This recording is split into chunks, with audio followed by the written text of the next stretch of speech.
कर्मणेवाधिकारस्ते मा फलेषु कदाचन मा कर्म फल हेतुर्भूर्मा ते संगोवस्तत्व कर्मणि। अर्थात तुम्हारा अधिकार सिर्फ कर्म पर है, फल पर नहीं। कर्म का फल नियति के अधीन है, यानी भगवान पर निर्भर है। इसलिए तुम सिर्फ अपना कर्म करो, परिणाम की चिंता मत करो।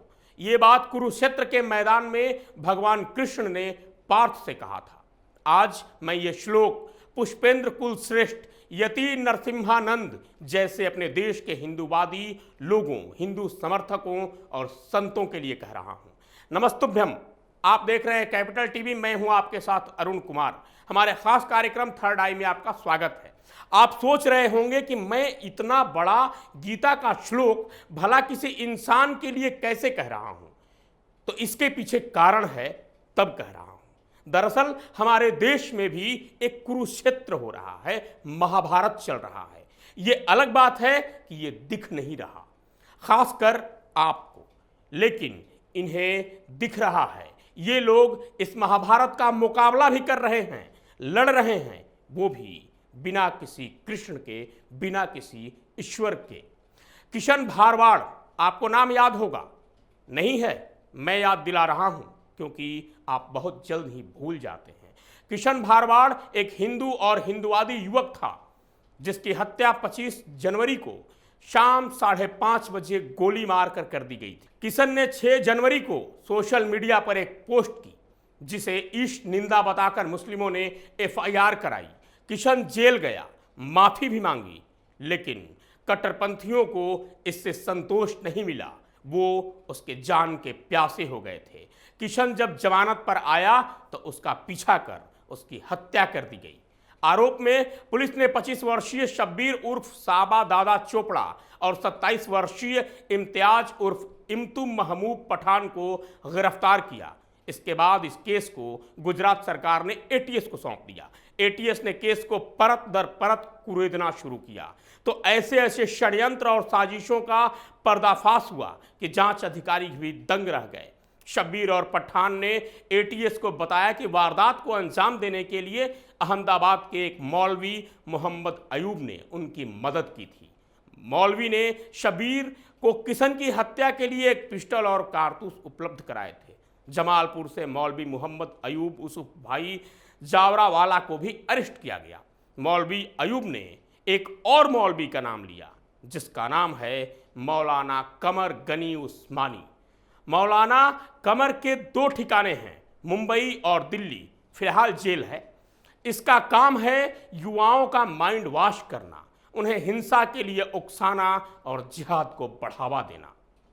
वह पाकिस्तानी मौलाना रिजवी को गुरु मानता है, जो आतंकी संगठन तहरीक-ए-लब्बैक पाकिस्तान का संस्थापक था, जिसकी हत्या ISI ने करवा दी थी, क्योंकि उस पर पाकिस्तान में कई आतंकी घटनाओं को अंजाम देने का आरोप था। किशन हत्याकांड के आरोपी शब्बीर और मौलाना गनी ने उसी पाकिस्तानी आतंकी रिजवी का वीडियो दिखाया, शब्बीर को रिजवी की तरह बनने के लिए उकसाया। उस मौलाना गनी को ATS ने उसके ठिकाने दिल्ली से गिरफ्तार किया। पहले तो मौलाना गनी पुलिस के सामने धर्मगुरु होने का नाटक करते हुए कुछ भी बताने से इनकार करता रहा, लेकिन पुलिस के सामने भूत भी बोलता है, सच खोलता है। तो ये गनी किस खेत की मूली है? मौलाना गनी ने ATS को वो सच्चाई बताई जिसे जानना और सुनना, समझना आपके लिए ही नहीं, पूरे हिंदुस्तान के लिए जरूरी है। मौलाना गनी ने बताया कि उसके निशाने पर कई हिंदूवादी वक्ता और संत हैं, खासकर धर्म संसद के संत, जिनकी हत्या करना या कराना उसका मकसद है। आप कहेंगे कि हो सकता है कि गनी पर दबाव देकर यह बयान दिलाया गया हो, तो इसका प्रमाण भी है। मौलाना गनी के ठिकाने से ATS ने मोबाइल, इलेक्ट्रॉनिक गैजेट समेत कुछ दस्तावेज जब्त किए, जिससे ATS को एक हिट लिस्ट मिली, जो मुस्लिमों और जिहादियों के निशाने पर है। इस हिट लिस्ट में हिंदूवादी वक्ता पुष्पेंद्र कुल श्रेष्ठ, डासना मंदिर के पुजारी और महामंडलेश्वर यति नरसिम्हानंद, जितेंद्र नारायण त्यागी उर्फ वसीम रिजवी, सुदर्शन न्यूज के प्रधान संपादक सुरेश चौहान के, बीएस पटेल, पंकज शर्मा, महेंद्र पाल, राहुल शर्मा, राधेश्याम आचार्य, उपदेश राणा, उपासना आर्य और RSN सिंह समेत कुल 26 नाम हैं। इनकी प्रोफाइल मौलाना गनी के मोबाइल और दस्तावेजों में मिली, जिनके खिलाफ बड़ी साजिश रची जा रही है और रची जा रही थी। इसी के साथ ATS ने इसका भी खुलासा किया कि किशन कांड के तार गुजरात के धंधुआ, अहमदाबाद से लेकर दिल्ली, पाकिस्तान और दुबई तक जुड़े हुए हैं। कहीं से पैसे दिए जाते हैं तो कहीं से असलहे, कहीं ब्रेन वॉश होता है तो कहीं आवास। गुजरात ATS के मुताबिक एक आरोपी के घर से कैश पैसे भी बरामद किए गए, जो किशन की हत्या को अंजाम देने के लिए साहब को दिया गया। यानी किशन की हत्या पूरी प्लानिंग के साथ साथ पैसे देकर कराई गई।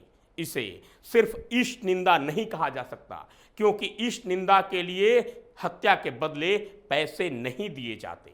ATS ने यह भी बताया कि शबीर को CDR जांच से पता चला कि जून 2021 और जनवरी 2022 के दौरान उसने अयूब से काफ़ी बात की थी। वहीं जून से सितंबर 2021 के बीच मुंबई में मौलाना कमर गनी के साथ कई मुलाकातें की, जहां उसे किशन की हत्या का फतवा मिला। किशन को मारने से पहले वो धंधुका गया और रेकी करने के बाद उसे 2 गोली मारी।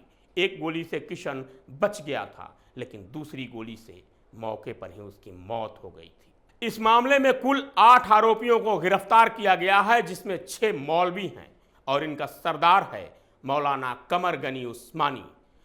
अब आपको समझ में आ गया होगा कि देश में कैसा कुरुक्षेत्र चल रहा है। मैंने क्यों इनके लिए गीता का श्लोक पढ़ा। ये कर्म कर रहे हैं, वो भी बिना फल की इच्छा के। संकट है वो अलग। सच कहा जाए तो ईश्वर ही इनकी रक्षा कर रहे हैं, जो गनी के हिट लिस्ट से ये बात पता चल गया। शांति दूत हिट लिस्ट बनाकर घूम रहे हैं, जिसमें कुशल हिंदूवादी वक्ता पुष्पेंद्र कुलश्रेष्ठ के साथ लगभग सभी संतों का नाम है जो धर्म संसद में थे। वहीं हिंदू धर्म के समर्थकों और प्रचारकों के नाम हैं, यानी पूरी प्लानिंग के साथ धीरे धीरे हिंदू धर्म के सभी समर्थकों को ये मारना चाह रहे हैं। और मैं ये दावे के साथ कह सकता हूं कि ये काम अकेला मौलाना गनी नहीं कर सकता। सच्चाई तो ये है कि इनका पूरा एक रैकेट चल रहा है, पूरा नेटवर्क काम कर रहा है और इस नेटवर्क में बड़े बड़े लोग शामिल हैं, संभवतः पूंजीपति से लेकर राजनेता तक। इधर गुजरात में इसका पर्दाफाश हुआ, उधर भोपाल में भाजपा सांसद प्रज्ञा सिंह ठाकुर को मोबाइल पर धमकी दी गई। उनके मोबाइल पर एक वीडियो कॉल आया जो एक लड़की का था। कॉल पर ही फोन करने वाली लड़की ने प्रज्ञा ठाकुर के सामने कपड़े उतारना शुरू कर दिया। प्रज्ञा ने तुरंत कॉल डिस्कनेक्ट कर दिया। इसके बाद आरोपियों ने वीडियो रिकॉर्डिंग भेजकर जान से मारने की धमकी देते हुए उनसे पैसों की मांग की। इस मामले में सांसद प्रज्ञा ने TT नगर थाने में FIR कराई है। वहीं पुलिस का कहना है कि नंबर को ट्रेस कर साइबर सेल की मदद से जल्द ही कार्रवाई की जाएगी, आरोपियों को गिरफ्तार किया जाएगा। अब आपको ये बताते हैं कि आखिर ये सब क्यों हो रहा है, इसके पीछे की वजह क्या है। दरअसल इसके पीछे का कारण यह है कि हिंदूवादी वक्ता, सनातनी संत सच्चाई को सामने ला रहे हैं। अब तक जो झूठ फरेब आपको पढ़ाया और बताया जा रहा था, उस झूठ पर से ये लोग पर्दा हटा रहे हैं, पूरे देश के सामने काले सच को बेनकाब कर रहे हैं। और बस यही बात इन्हें रास नहीं आ रही है कि आज तक जिस झूठ के सहारे ये मौलाना मौलवी अपनी रोजी रोटी और सत्ता की दुकान चला रहे थे, वहीं सच बेनकाब हो रहा है। इसे उदाहरण के साथ समझिए।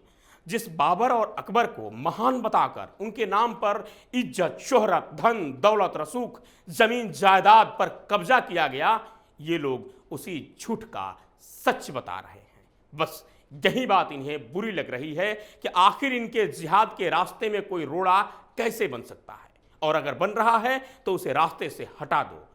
अब बाबर, अकबर, औरंगजेब और आजम का राज तो है नहीं कि खुलेआम हिंदुओं का नरसंहार कर दिया जाए, तो इसके लिए सूची बनाई जा रही है और मुस्लिम युवाओं को टारगेट किलिंग के लिए सुपारी दी जा रही है। धीरे धीरे करतूत को अंजाम दिया जा रहा है।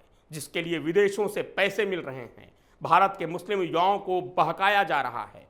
मस्जिदों और मदरसों से असलहा और कारतूस दिए जा रहे हैं।